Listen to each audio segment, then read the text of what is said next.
2 రోజుల క్రితం సీనియర్ రాజకీయ నాయకులైనటువంటి పెద్దిరెడ్డి రామచంద్రారెడ్డి గారు తన కుమారుడు మిథున్ రెడ్డి రాజమండ్రి జైల్లో ఉన్న సందర్భంలో తనని కలవటానికి వెళ్తున్నప్పుడు 74 ఏండ్లకు పైగా వయసున్నటువంటి సీనియర్ సిటిజన్, అందులోనూ కూడా తనకు ఒక 2 నెలల ముందు చెయ్యి కూడా ఫ్రాక్చర్ అవ్వటం జరిగింది. ఆ జైలు ప్రాంగణానికి వెళ్ళటానికి ఇతరులకు అవకాశం లేని పరిస్థితులలో తనకు గన్మెన్గా ఉన్నటువంటి కాళేశ ఆ దిండు ఇంకొక వస్తువు ఏదో మోస్తున్నందుకు చిత్తూరు ఎస్పీ ఆ కాళేశాను సస్పెండ్ చేసినట్టుగా పత్రికల ద్వారా మనకందరికీ కూడా తెలియవస్తుంది. రామచంద్రారెడ్డి గారు తను అనుకుంటే 10 మంది సహాయకుల్ని పెట్టుకోగలిగేటువంటి వ్యక్తి ఆయన. అంటే ఆ సహాయకులను జైలు ప్రాంగణం వరకు వెళ్ళేటువంటి అవకాశం లేదు.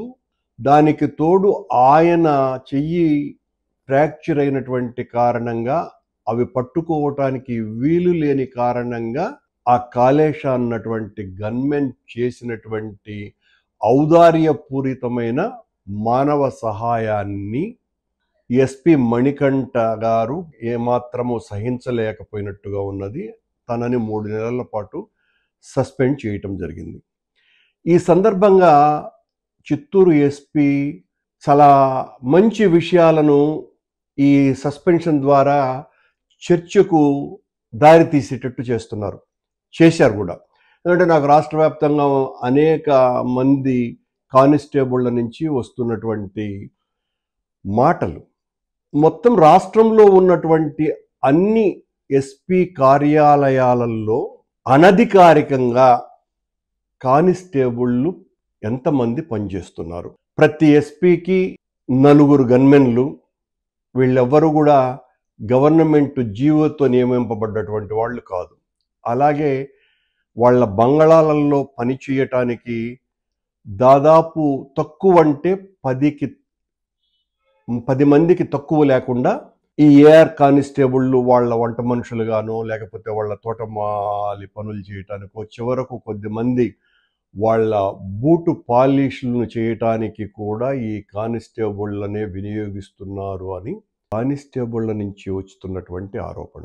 ఎందువల్లంటే ఇది మణికంఠ గారు చేసినటువంటి నేను చాలా తీవ్రమైన నిర్ణయం ఇది. తప్పు చేసిన వాడిని క్షమించను అని ఆయన తీసుకున్న నిర్ణయం తరువాత రాష్ట్ర వ్యాప్తంగా ఉన్నటువంటి ఏఆర్ కానిస్టేబుళ్ల వైపు నుంచి వస్తున్నటువంటి విషయం ఏంటంటే, మనకు దాదాపు 26 జిల్లాలు ఉన్నాయి. 26 జిల్లాలలో కూడా ఎస్పీలు అందరూ కూడా ఉన్నతాధికారులకు అందరికీ కూడా దాదాపు 10 మందికి పైగా కానిస్టేబుళ్ళు వాళ్ళ బంగళాలలో పనిచేస్తున్నారు.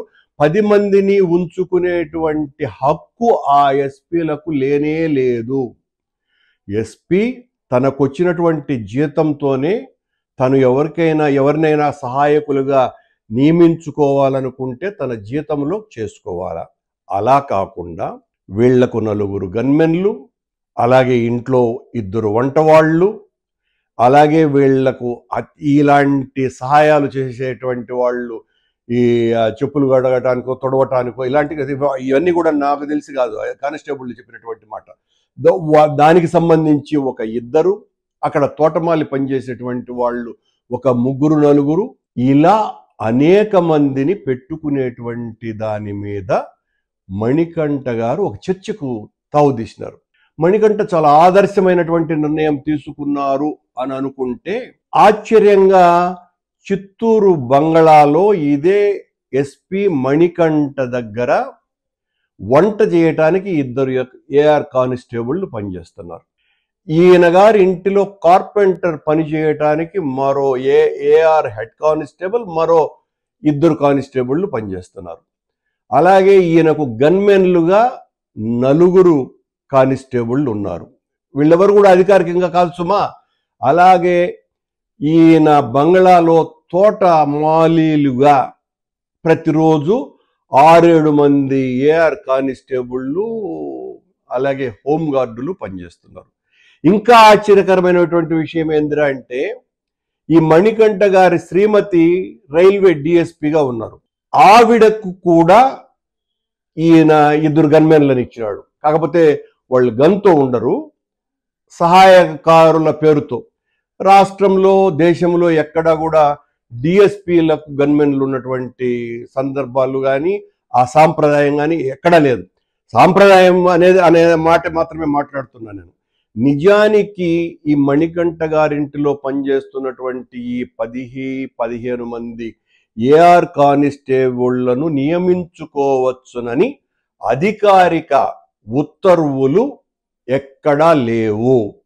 కానీ మణికంఠ గారు మీ బంగళాలో ఇంతమంది చాలా తమ ఆత్మ న్యూనతతో ఎస్పీ బంగళాకు సేవ చేయాల్సిన బాధ్యత మా మీద వేశారు అన్నటువంటి బాధతో చాలామంది పనిచేస్తున్నారు. నిజంగా మీరు చాలా స్ట్రిక్ట్ ఆఫీసర్ అయితే వెంటనే మీకున్నటువంటి గన్మెన్లను మీరు పంపించి వేయాలి. మీ ఇంట్లో పనిచేసేటువంటి ఆ వంట వాళ్ళని, ఆ తోటమాలిల్ని, మీ పర్సనల్ సహాయకులు మీకేమేమి పనిచేస్తారో ఆ కార్పెంటర్లతో సహా ఇతర గుడ్డలతో ఉతకటానికి, ఇస్త్రీలు చేయటానికి ఇలాంటి వాటిలకు ఉపయోగపడుతున్నటువంటి కానిస్టేబుళ్లను, హోంగార్డులను కూడా మీరు వెంటనే తొలగించండి. మీ సచ్ఛీలతను నిరూపించుకోవాల్సినటువంటి అవసరం ఉన్నది. మీరు చేసినటువంటి ఆ కాలేశ సస్పెండ్ న్యాయమైనప్పుడు ఇవన్నీ మీరు చేయటం చట్టరీత్యా మీ ఔన్నత్యాన్ని పెంచటానికి చాలా గొప్పగా ఉపయోగపడతాయి.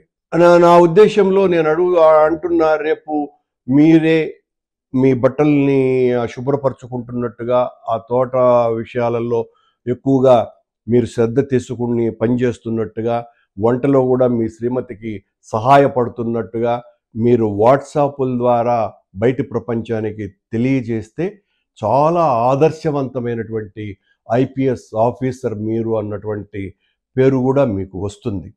రాష్ట్రంలో మిగతా అందరూ ఎస్పీ బంగళాలలో పనిచేస్తున్నటువంటి వాళ్ళకందరికీ కూడా మీరు ఆదర్శంగా ఉండాలని నేను కోరుకుంటున్నా.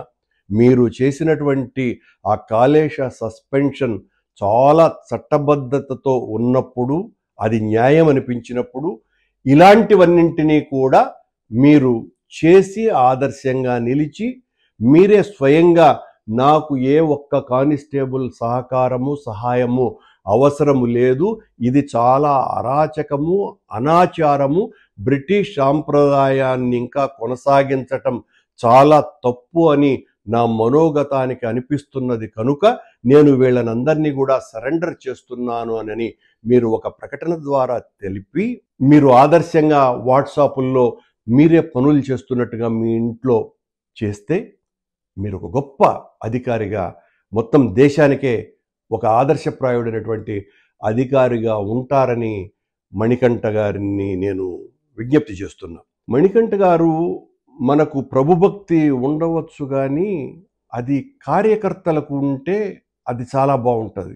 మీరు రాజ్యాంగబద్ధమైనటువంటి ప్రభుత్వంలో ఒక అధికారి, మీరు కార్యకర్తలకు మళ్ళీ ఈ ప్రభుత్వానికి లొంగి ఉండాల్సినటువంటి అవసరం లేదు అని కూడా ఈ సందర్భంగా గుర్తు చేస్తూ, మీ సచ్ఛీలతని, మీ నిబద్ధతని, మీ నిజాయితీని, మీ నిష్కాపట్యాన్ని, మీ నిష్కలంక పరిస్థితుల్లో పనిచేసేటువంటి మీ పనితీరును, ఓ ఆదర్శప్రాయుడైనటువంటి ఐపీఎస్ ఆఫీసరుగా మీరు నిలిచినటువంటి తీరుకు మీరు ఒక ఉదాహరణగా నిలబడతారని రేపటి నుంచి మొత్తం రాష్ట్రంలో ఉన్న ఏఆర్ కానిస్టేబుళ్ళు అలాగే హోంగార్డులు అందరూ కూడా ఎదురు చూస్తున్నారని తెలియజేస్తున్నారు.